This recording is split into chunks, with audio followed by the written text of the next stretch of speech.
I'm Jen. I will be your humble host for the podcast Life is Better with You in It. And I want to bring on people who are doing amazing things in the world and the community. And I just am really intrigued by learning more about what it's like to be a teacher, what's changed, what's different. And even now I have both boys in school. And so I keep thinking, how can I support the teachers? How can I add value to them? How can I support at home? How can I reinforce what they're doing at school? And so I'm like, what better way than to hop on a podcast with somebody I know that's a teacher? Yeah, for sure. That sounds great. All right, excellent. So I've got some questions here, and we're going to start with the first one. It's really easy. Okay. It should be easy. I don't know. We'll Okay. see. We'll see. So, David, how long have you been a teacher, and what made you wake up one day and say, I think I want to be a teacher to students?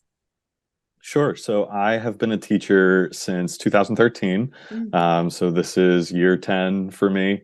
And yeah, and so I think I first got interested in being a teacher when I was in middle school. I think a lot of teachers have a story like this where I had a teacher who really just made a huge impact on me.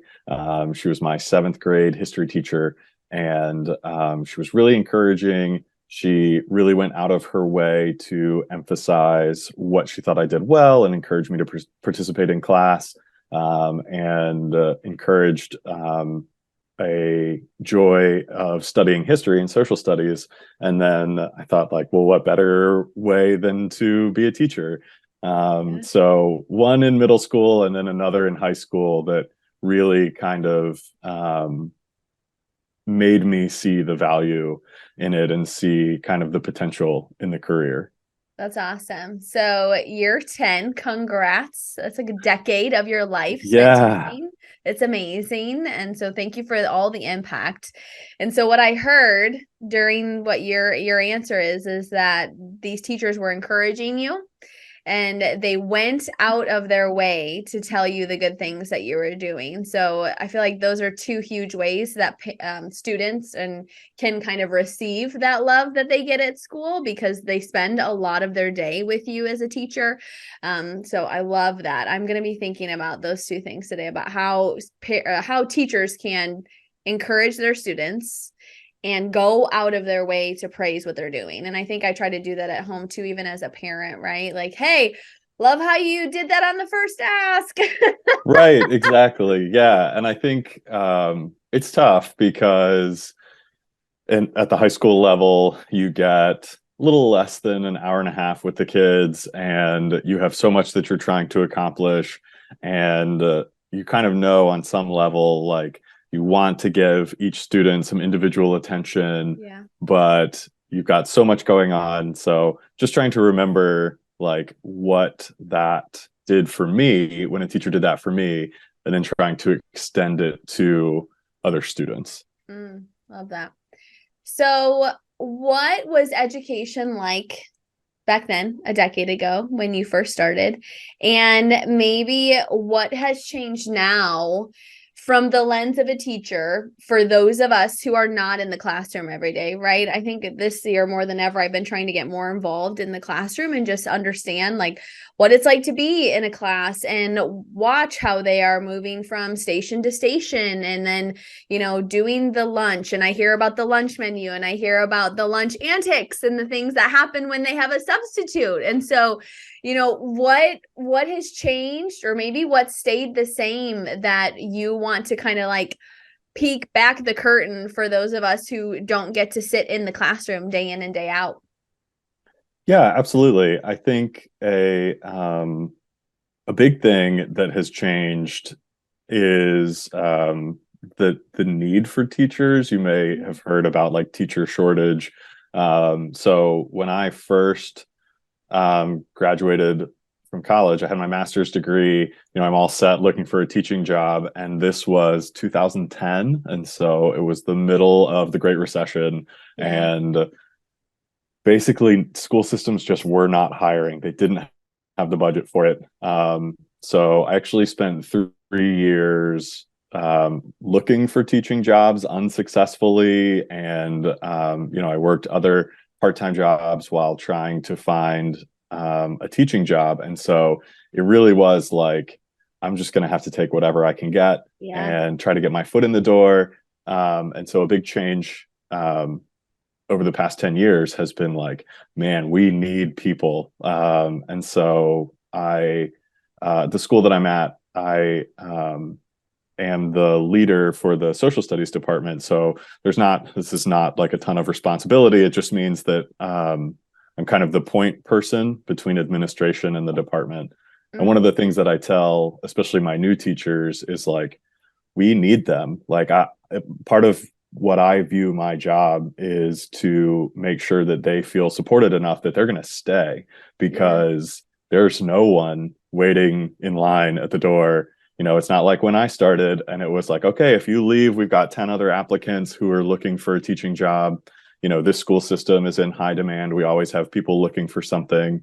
Right now, there's just nobody. And so Wow. a big thing has been, and this happened, with lots of industries with COVID, lots of retirements, lots Yeah. of profession shifting, people deciding to stay home and whatever. And so still trying to recover from that, and just realizing that, like, man, there's not like people waiting for this. And so Making them feel supported when they're brand new. That's one of my questions too. What advice would you give to yes, new teachers? So we'll ask that later.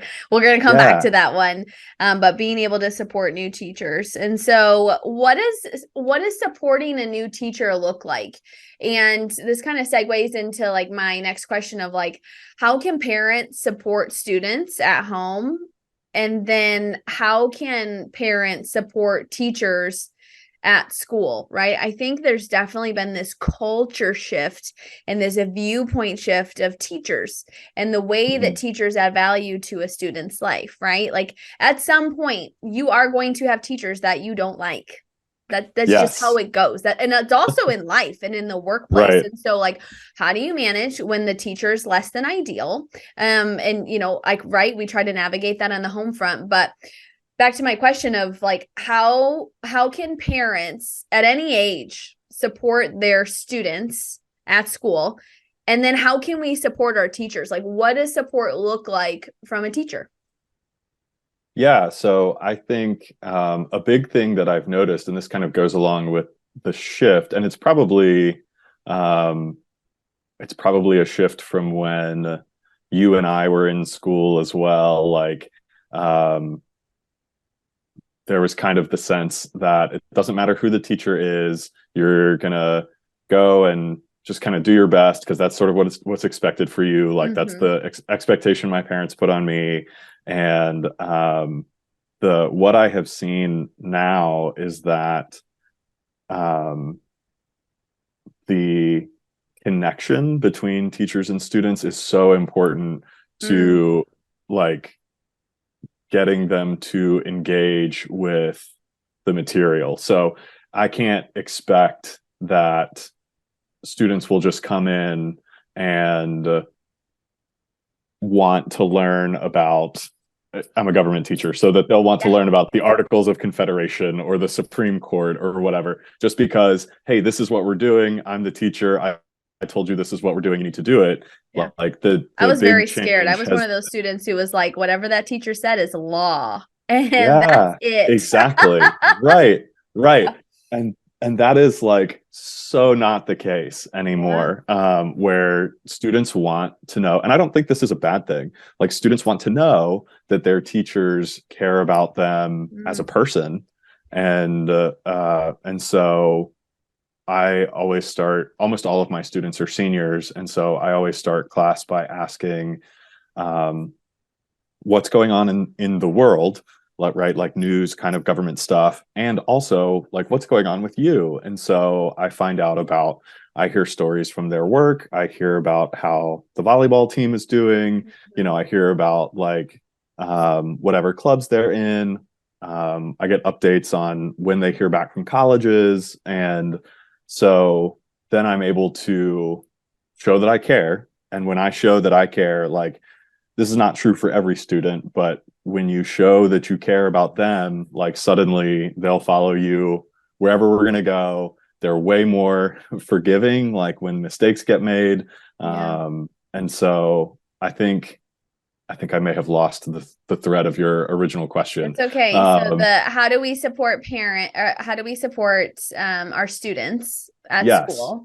And so it sounds like we want teachers who are going to give a shit. So it sounds like you give a yes, shit because you are exactly. genuinely asking how they're doing. And so that shows that they are going to be super invested in whatever you're trying to teach them. So how do we I guess how do we as parents help support the teacher now? So let's look back on like what the teacher needs to do a good job, right? Because it is, Sure. I don't think it is, I am not of the mindset, and maybe this is not popular, and I don't care. I'm not of the mindset that like you are going to now be responsible for my child and all of my child's manners and the way that they act and the way that they carry themselves and their grades. And if they don't get good grades, it's on you, the teacher. That's not how I roll in this house. We're a family of natural consequences. And so, like, if you don't study for your test, this sounds like a you problem. Right. Yeah. Yeah, for sure. So, how I guess is natural consequences a good thing? I guess I think probably because I feel like that's the same thing in life, right? If I don't do my work, I don't get money, right? Right. Yeah. Um, but Yeah. how do we support you as a teacher? Like, what can a parent do for a teacher to show that they So, care and that they're invested in this whole journey of the school year? yeah, definitely. So again, speaking from the perspective of high school Yeah. and just on a practical level, Mm, um, one of the biggest challenges that we're facing in high school right now is phones. right. Like that, and it's tough to it's tough to blame it's tough to blame anyone. Like I don't think it's anyone's fault. I Yeah. know that no matter how engaging I make my lesson, I'll never be as interesting as what's on TikTok, right? Or Yeah. what their friends are texting them about. And I I don't blame their parents and I don't blame the students because they're teenagers. And if I was a teenager and I had access to that, I would have been the same way. And Yeah. so I don't think it's that anyone did anything wrong. I think it's that this Pandora's box is open and now we're trying to figure out what to do about it. And so the school district, has said like, hey, we're going to have, a zero tolerance policy on this. Like they shouldn't be out during instruction. But on one level, like if uh, if we wrote up as teachers, like if we did referrals, like administrative referrals for every kid who had their phone out, that would be all we did, and that would be all administrators dealt with. And so I think if we at schools can, try to set some expectations and boundaries, and folks at home can try to set some expectations and boundaries around that. Even even something as simple as like, don't call your kid while they're in school. Yeah. The Yeah. number of kids that I'm like, hang up your phone, and they're like, it's my mom. I'm like, what? She knows where you are, right? Like that's crazy. So stuff like Hmm. that. I think on one level, like on that sort of practical sense, that's one thing. Okay. Um, and then the other thing, so a big focus for our school district has been what we call like social and emotional learning, which is not just here's the facts, but it's like kind of like what you were just talking about with natural consequences, like responsible decision making, Mm, critical thinking, understanding like how I feel and how that connects to my behaviors. And so trying to help teenagers navigate that, which I think is important, but also really, really difficult. And so just being aware, I think, as parents that like we're trying to help students with that. It may not, school may look different from the way it did when parents were growing up. yeah. Yeah, And because it that's was a law back then. It was right. law. Yeah, Yeah, it exactly. was law. And it's not necessarily a bad thing that it looks different. I Mhm. think sometimes, we have a tendency to be like, well, this is how it was when I was growing up and I turned out fine. And so whatever. Like, but are But you fine? Because I feel like you probably should be right. in counseling, but like maybe we don't have to say that. Right. Let me not say that in a parent teacher conference. Yeah. No. Yes. Yeah. So, the stuff that we're doing, we're not just sort of making it up. Like, it's research based. We're trying new things. Yeah. And so it doesn't mean that everything we do is good or right, or that that parents just have to follow it blindly. But like, I think giving some grace to Mm, say, like, okay, this is different from how I remember it, but let's engage with it. Let's see what happens. Let's try it out. And kind of like what you said, you're not, and I have to tell my students this too, like, you're not going to like every teacher. You're not going to yeah. like every decision that gets made. What can you control in the situation? Yeah. And um, that's really the best you can do. Fair. So parents can help our students by not calling them during school hours, right? Unless it's an Yes, emergency. right, Because really, honestly, if my mother called me during school, I'd be like, it's my mom. Like, I don't want to right, deal with the wrath of her because she'll say, why sure, you no answer me? Even now, I'm my age. And she goes, why right, you no answer me? I'm like, because I'm working. right, yeah, I'm on a yeah. call. And she's like, I had something important to say. I'm like, all right. And then now I do it too with her where I'm like, you didn't answer my You call. didn't What do you what answer, do you what do yeah, you do with right. your life over I there? Like you're know, just I supposed to know. be my mom. So all right, setting some clear boundaries about phones and phones during instruction and giving the people that are in front of you respect, right? Right. Bob Goff, I don't know if you know Bob. Do you know Bob Goff? He's an author, he's It a sounds Christian familiar. author. Okay, Yeah, yeah, but he writes to people who he's on the podcast. So you got to go back to like the very first episode and he's on it. cool. Okay, Yeah, and he talks about, not in this podcast, but in general, he talks about being where your feet are. And I think it's yeah, so hard for us to be where our feet are, whether it's in school, listening to our teacher and the matter that's at hand, right, at home, being present with my boys and my husband, because we're yeah, so connected. We're right, so damn connected to the phones. And so what am I doing as a parent to set an example about boundaries that I have with this? I right. think, and that will reflect with the kids. Like they will learn what our boundaries are when we're teaching them and then enforcing them ourselves.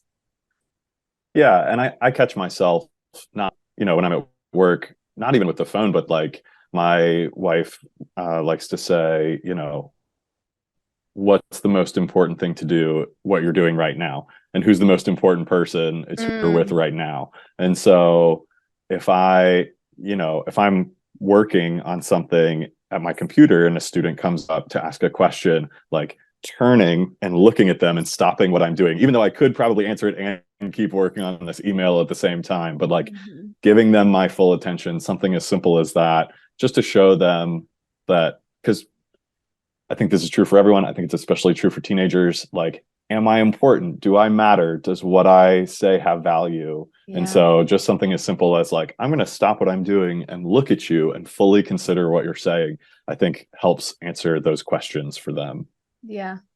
It's amazing what our body language can do when we are like physically present and turning our attention Yes. away from what's happening in front of us because you have so many tasks to do as a teacher. I can only imagine what that looks like for you on a day-to-day basis. So, all right, so you're checking in with the kids at school and you're saying like what's going on in the world, right? Because there's so much Mhm. happening in the world. I feel like every day Right. I wake up and I'm like, that's new. Yeah, That's exactly. that's not frightening. Okay. And so then you're also asking like, hey, what's going on in your world? And you're creating this place for students where they can like be who they are in your class and you're getting buy-in from them naturally because you're showing them that you genuinely give a shit. And I think we need so much more of that in our world and even like in our own families and how we act. So maybe for us as parents, we've learned that we can set some boundaries on our phones and teach and enforce those boundaries at school. Hey, like when Mr. Holland's teaching, you should be listening because like he has stuff that's important to say and there's a reason why you're there and there's a reason why you need to be learning what you're learning. And then two, also being probably a place at home where they can feel safe to be like, hey, what's going on in the world? Like what's going on in your life? Because I think Yeah. sometimes when you ask like questions, like I've stopped asking my boys, how are you? Because what do they respond with? I'm good. Fine. Yeah, I'm Yep. fine. I'm fine. And so what I say when I greet them is, it's really good to see you. It's really good to see you. And Yeah. they're like, and they don't say it back ever. I don't think I've heard them once say it Of back. course not. Nope. No. Yeah. But as soon as I say it, they smile And then all of a sudden I hear everything that happened for the day. And I just like, And then Yeah. I hear all the things that I should not be hearing about the Yep. day. But I Yep. hear them. And so I'm just like, share more. Share more. All right, was Yeah. that probably a good choice? And they're like, no. And I was like, what could you have done differently for that?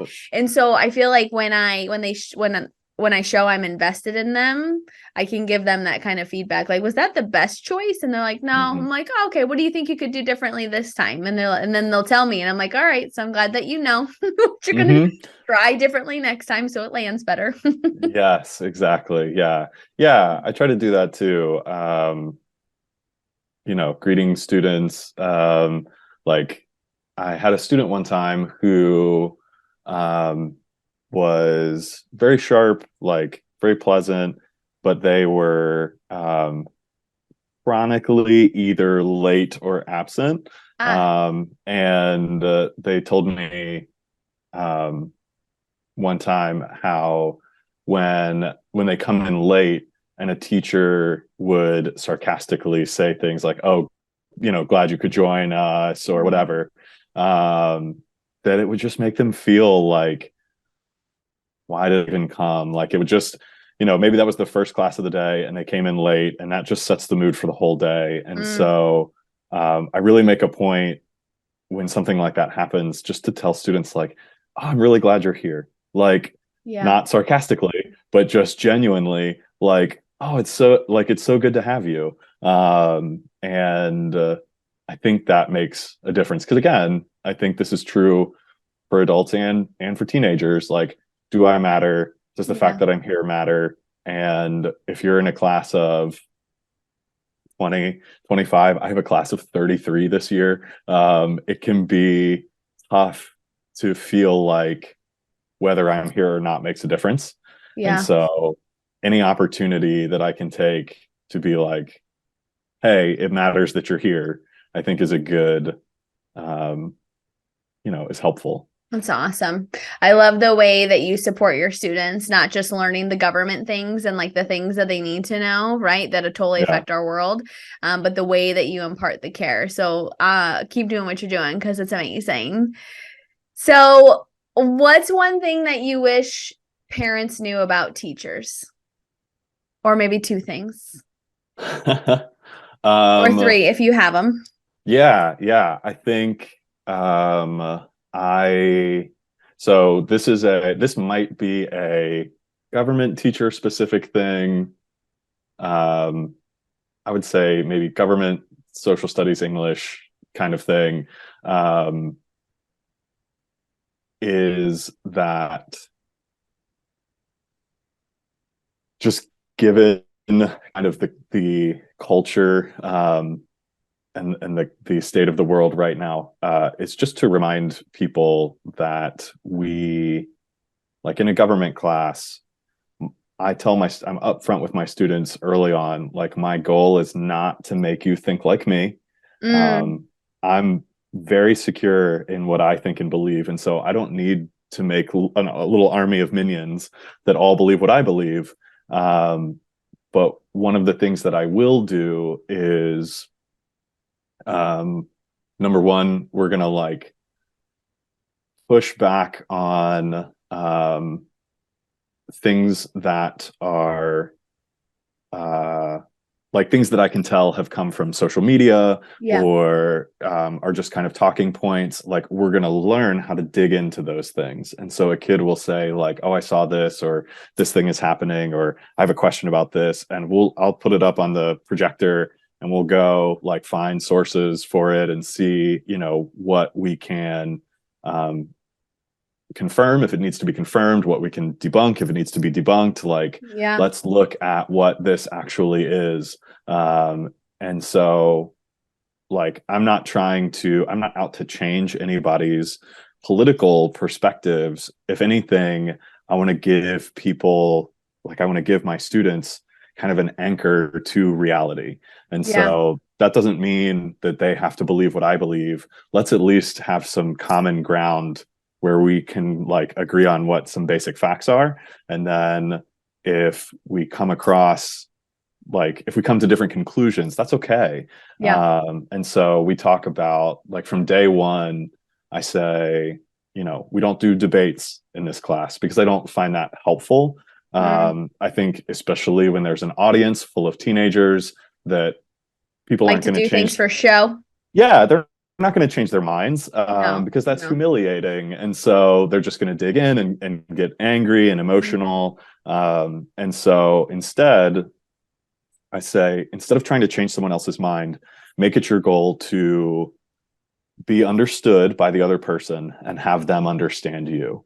And if we can get that far, even if we don't agree or change minds, like, at least we've found some common ground, Mhm. where it's like, oh, I can understand where you're coming from. I always tell them, like, I want the conversation in my class to be more mature than the talking heads that you see on, like, 24-hour cable news networks. Like, we're going to beat them. We're going to be more mature than these Yes. adults who this is their job. And And use so, critical thinking. And like, I love how yeah, you challenge them to not take everything that they consume at face value. Because I think with our phones, we have so much more access to information than we ever had. And so when you see something pop up as a news article, we believe that all yeah, these news stations are giving us the facts, but really there's like this whole understanding behind those that they support different types of parties, different ways of yeah, thinking. And so getting objective with the facts that are given, I think, is a great challenge and a great service that you give your students, because I don't think debates do anything either. I mean, we pay people to debate and we don't get problems solved, and we need more right. problems solved so we can have less issues and like more resolution and more like with each other than I think Yeah, that for we sure. have right now. Because people will just share stuff on social media and I'm like, did you like did you think about that? Did you research Right, that before you right. posted it? Do Like, you hey, know the like I get what you're context of saying. this? Yeah. Yeah. Right, for sure. Yeah. So that's one thing. And again, that's Awesome. probably government and social studies specific, is like, we're, you know, I joke with people that, like, believe me, if I had, going back to the phones thing, if I Yeah. had the ability to indoctrinate my students, I would indoctrinate them to put their phones away, right? Like, Right. that would be Yeah. where I would start. Forget the politics. Right. Um, Right. Mm. so that's one. Okay. I think the other thing is just a reminder that, we're human, and, like, Hmm. we're doing our best. And so, You guys aren't robots back there? I know, yeah, I'm they don't, like, surprised. plug us into the Right. wall in the classroom. Yeah. And so, um, sometimes, like, I'll make mistakes. A kid will turn something in and I'll forget to grade it or whatever. Mhm.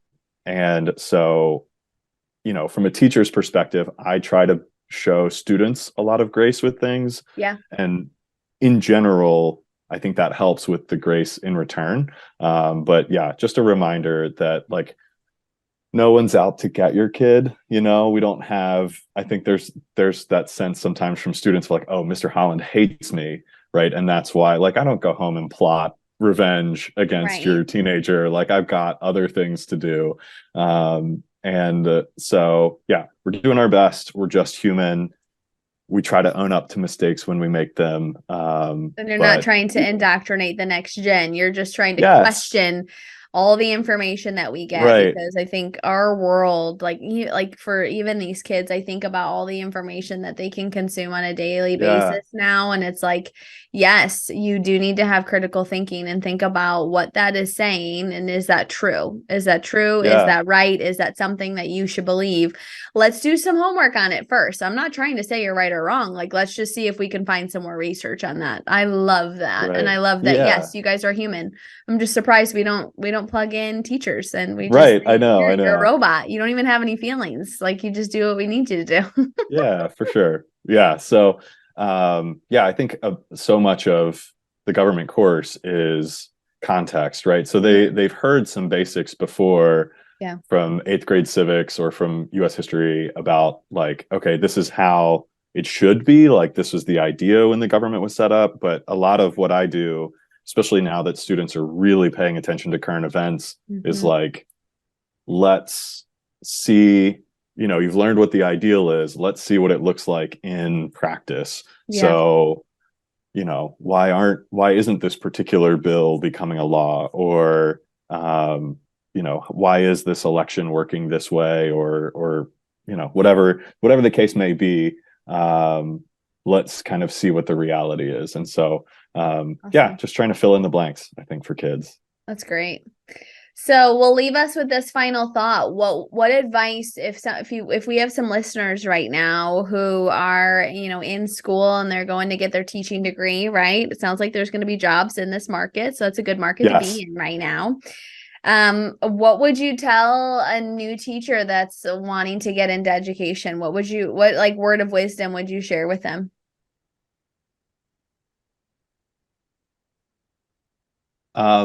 I remember telling a teacher that I really admired when I was in high school, like, hey, I want to be a teacher. And he was like, well, it's the noblest profession. And I think the piece of advice that I would give is when I first started, I remember like we had this week-long training, and at the end of it, they had I think maybe the citywide teacher of the year or something like that, spoke to us, and it was supposed to really motivate us. And Yeah. she said something like, if you don't come to work every day like full of joy and enthusiasm, then you need to find a different career. And that was like the worst thing she could have said to me. Because my first year teaching was a huge struggle, and there's just so much adjustment. Mhm. You kind of think like, oh, I've been in school my whole life, like I can do I know this. how to And do then this. I you're know how to on teach. the flip Hmm. side, right? Exactly. And you just try to figure out what works for you. And so, um, don't be afraid if it's difficult at first. And like give yourself a break. Um, I think a lot of first year teachers like, oh, I'm going to grade every single assignment. I'm going to give like, I'm going to do all the things that they tell us in school, like give constant feedback, and I'm not going to do things this particular way. And Yeah. I'm going to follow all the research and everything. And it's like, yes, that's great. Like do the best you can. Also, like let good enough be good enough. Yeah. I think a Sometimes lot getting of, something to 80% is still done. It's still yeah, done. The for other sure. 20% is just you. I read that somewhere. Someone had a really smart quote where it was like, get it to 80%. The other 20% is just you It's wanting just you. perfect. Yeah, for sure. For sure. And I think a lot of teachers were good students and like perfectionist students when they were in school. And Yeah. so they're used to like really pushing themselves, and everything has to be perfect. And just saying, like, no, like you got to take care of yourself. This job, if you let this job consume you, it will. And I would rather, I've told new teachers this before, like I would rather they be a great teacher for a 30-year career than be an awesome teacher and burn out after 5, No, that makes sense. because Yeah. I've seen that happen before. And like you said, settle for that 80%, and take care of yourself with the time that you have left over, because you're not going to be any good to your students if you don't take care of yourself. No. So the advice is every day is not going to be joy and rainbows. Right. And maybe your first year might be the hardest one as you learn Yes. how to teach and what to teach. And you're going to be challenging probably your own perceptions of how you wanted to teach and how you wanted to show up for your students. And take care of yourself so you can be on it for the journey and not just a stint. Yeah, for sure. Definitely. Deal. Awesome. Well, David, it's been wonderful having you on the podcast of Life with Jen. Thank you for all of the things that you're doing to impact all of these next generations as they go in and they take some political roles. They become teachers, they become plumbers, they do, I don't know, influencing and all the other jobs that are like brand new now in this whole universe that we have. So life is really better with you in it. And listeners, life is better with you in it too. And I hope that you've learned something today about kind of getting a behind the scenes look at what it's like to be a teacher. So thank you, David. Thank you for the opportunity. I'm glad to be here. It's wonderful. All right. Thanks, listeners.